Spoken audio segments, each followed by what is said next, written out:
Yani bunu bir gün bile aslında geciktirmek belki doğru değil. Yani bu eylemi, bu basın mensupları olarak sizlere davet ettik. Geldiğiniz için teşekkür ederiz. Çok da uzatmadan üç arkadaşımızın kendi tecrübelerini dinleyelim. Sonra özellikle dinleyicilerden, basından sorular olursa da. Necdet abi nezaket gösterdi, Allah razı olsun. Bismillahirrahmanirrahim. Elhamdülillahi Rabbil alemin ve salatu ve selamu ala Resulüne Muhammedin ve ala alihi ve sahbihi ecmain. Kıymetli başkanlarım, değerli abilerim, kıymetli kardeşlerim.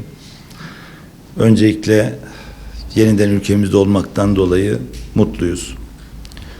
Bize ülkemizin büyüklüğünü, cesametini ve ulvi yönlerini, sahiplenişini gösteren Allah'a hamdolsun.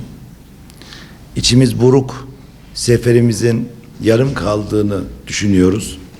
Çünkü amacımız Gazze'ye varmaktı. Gazze'li kardeşlerimizle buluşmaktı. Ablukayı ve ağır kuşatmayı kırmaktı. Ve oraya beraberimizde insanlığın yükünü taşıdığımız okul çantalarını, kırtasiye malzemelerini, bebek mamalarını ve çocuklara özgü oyuncakları taşımanın bir heyecanı vardı, bir arzusu vardı. Bunu gerçekleştiremedik. Bir de iki tane kardeşimizi, Tiago ve Seyf adında, gerçekten 2007'den bu yana ömrünü bu sivil girişime adamış, ablukaları kırmaya adamış, insanlığın tıkandığı yerde, siyasetin tıkandığı yerde ve tıkadığı yerde sivil girişimle oradaki tıkanan yerleri açmaya çalışan ve insanla bir muştu, bir nefes olmaya çalışan Tiago gibi Brezilyalı ama hakikaten insan gibi insan bir kardeşimizi orada bırakmanın ve Seyf adında Filistinli, Gazze'li, Hamas üyesi olmakla tehdit olarak konumlandırılan, görülen bir kardeşimizi orada bırakmanın üzüntüsü var içimizde. Onların davasını sürdürmeye elbette ki devam edeceğiz. İyilerin davasını sürdürmeye devam edeceğiz. Bu vesileyle bizler küresel Sumut Fotilla filosuna tamamen kimlikleri aşan, meslekleri aşan, bireysel ve grupsal aidiyetlerini aşan insanların bulunduğu küresel bir dayanışmanın parçası olarak yer aldık. Ve oraya özelde de ben haccımı erteleyerek gitmeye ihtiyacı, çünkü belki bir yanılgıydı benim için, belki bir vartaydı ama oraya gitmeyi hacca tercih ettiğim gibi bir şey oluştu bende. Çünkü hakikaten yani hepimiz çok şey yapıyoruz. Amfidat da çok güzel işler yapıyor. Memur Sen de çok iyi işler yapıyor. Filistin'e destek platformu çok güzel çalışıyor. Hepimiz çok kıymetli işler yapmaya çalışıyoruz ama yeterli gelmediğini, bu konuda çok yeterli olmadığımızı bize hissettiren bazı tıkanıklar yaşıyoruz. O tıkanığı açmanın ve aşmanın da bir yolu olarak bu seferi yorumladım. O şekilde gittik. Ve Gazze'ye yaklaştığımızı hissettikçe de heyecanımızın büyüdüğünü, cesaretimizin arttığını ve büyük bir karşılaşmaya kendimizi adadığımızı ve hazırlandığımızı hissettik. Çünkü İsrail, Gazze'de Siyonist teolojiden devşirilen bir katliam siyaseti istiyor. Orada 100.000'e yakın kardeşimizi katletti. Şu an 10 binlerce kişi tıbbi bakıma erişim sağlayamıyor. 100.000'lerce çocuk sistematik bir şekilde kısıtlanan yardımlardan ötürü açlık ve yetersiz beslenmeyle mücadele ediyor. Ve karşımızda insanlığın onlarca yıldır inşa ettiği tüm evrensel değerleri çiğneyen, bypass eden, yok eden, hiçe sayan bir terör rejimi var. Bir devlet olamaz, asla olmayacak. Dolayısıyla böyle bir yapıya karşı bizim yeterince bir tanımlamamızın olmadığını, Allah rahmet eylesin merhum Erbakan Hoca o kadar anlattı ama herhalde Çoğu insan gülerek bunu karşıladı. Çok abartıyla karşıladı. Adeta yani Erbakan Hoca'yı halüsinasyon görmekle, adeta yani bir deli saçması şeklinde yorumlarla eşitlemeye çalıştı ki bugün neredeyse az söylemiş noktasında bir değerlendirmede oturuyor tüm konuşmaları. Demek gerçekten biz karşımızdaki düşmanı tanımıyoruz. Dünya 5'ten büyüktür diyoruz. Değiştirmemiz lazım. Ya da ek ilave etmemiz lazım. Aslında dünya İsrail'den daha büyüktür dememiz lazım.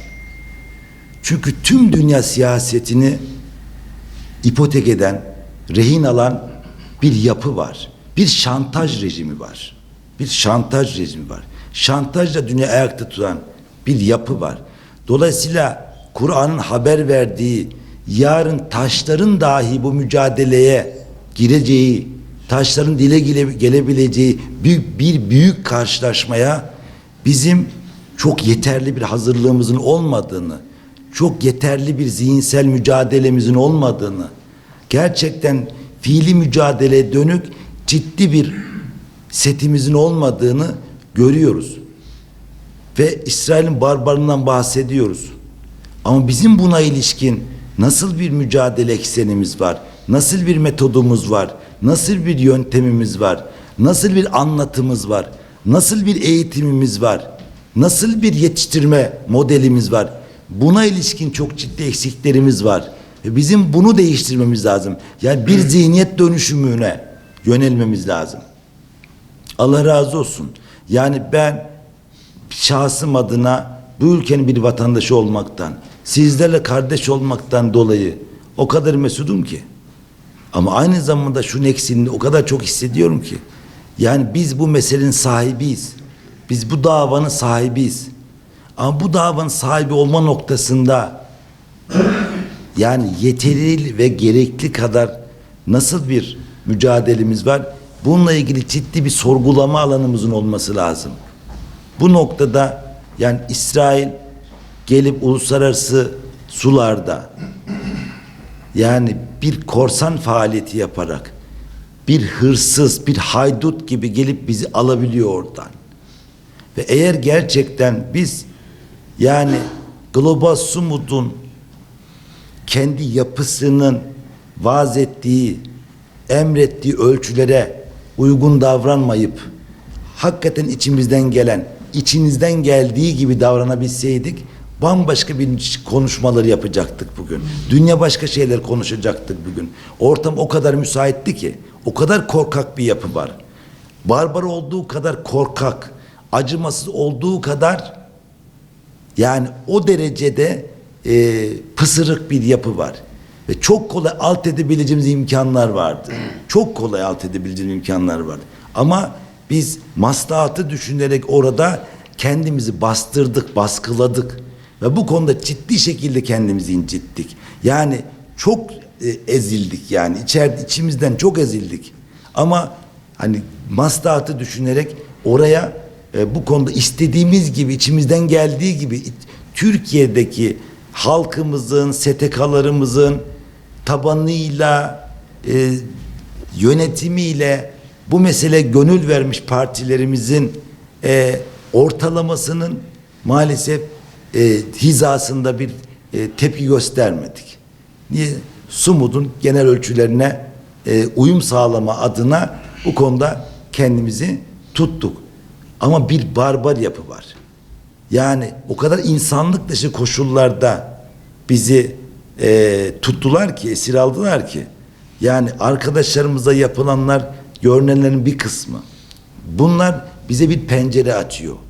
Gazze'ye bir pencere açıyor. Gazze'li kardeşlerimizin yaşadıklarına bir pencere açıyor.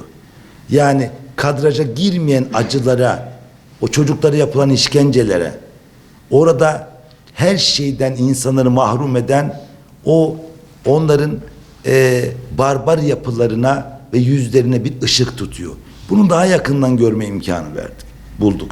Ve kendimizi hakikaten bu noktada bir yüzleşmeye, bir muhasebeye davet ettik.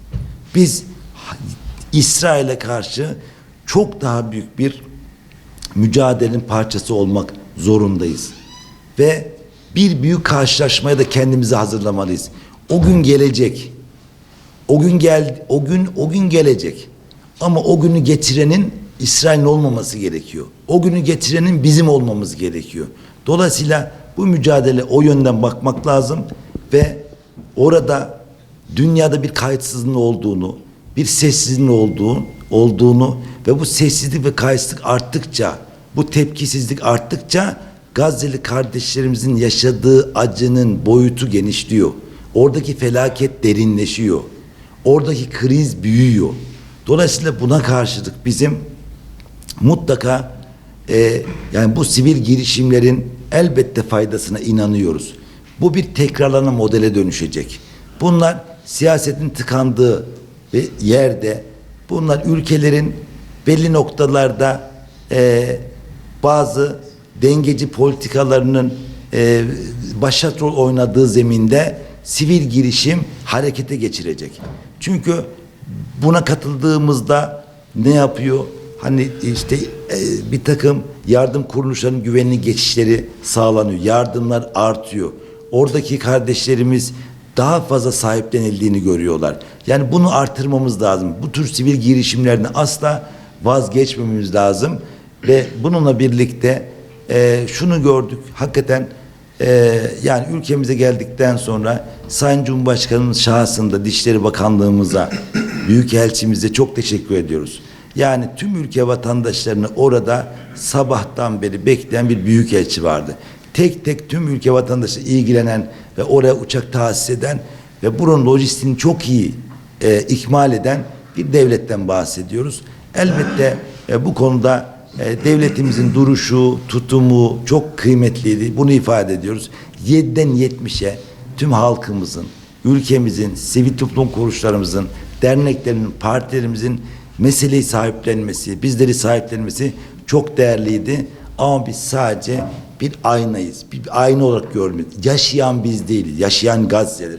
Biz yaşayanları sadece bir akis olabildiysek, bir ayna olabildiysek, onların acılarını anlatma fırsatına dönüştürebildiysek, bununla yetinilmesini istiyoruz. Orada 10.000 tane tutuklu var. 10.000 kardeşimiz tutuklu. 350 tanesi çocuk bunların. İdamla karşı karşıyalar. 90 tane kadın idamla yüz yüze şu an. Dolayısıyla orada her türlü engellemeler var. Her türlü işkence, baskı, acı, elem var. Dolayısıyla oraya dönük de bizim daha fazla şey yapmamız lazım. Bu girişimleri artırmamız lazım. Ülkemizin topyekün bir mücadele içinde daha aktif rol alması için de bu konuda bizim baskılayan, yönlendiren, ön açan, yol açan bir pozisyonda olmamız lazım STK'larla birlikte. Rabbim Gazze'ye fereç nasip etsin, kurtuluş nasip etsin. Oradaki şehitlerimize rahmet eylesin inşallah. Ve oradaki mücadeleyi inayetiyle, nusretiyle inşallah zafere dönüştürsün ve bizi bu zaferin bir parçası haline getirsin ve bu parçası olması için de bizim mücadele eden, gayret eden, cehd edenlerden kılsın inşallah. Rabbim hepinizden razı olsun. Allah razı olsun. Değerli Memur Sen Diyarbakır İl Başkanı Ramazan Tekdemir kardeşimize çok teşekkür ediyoruz.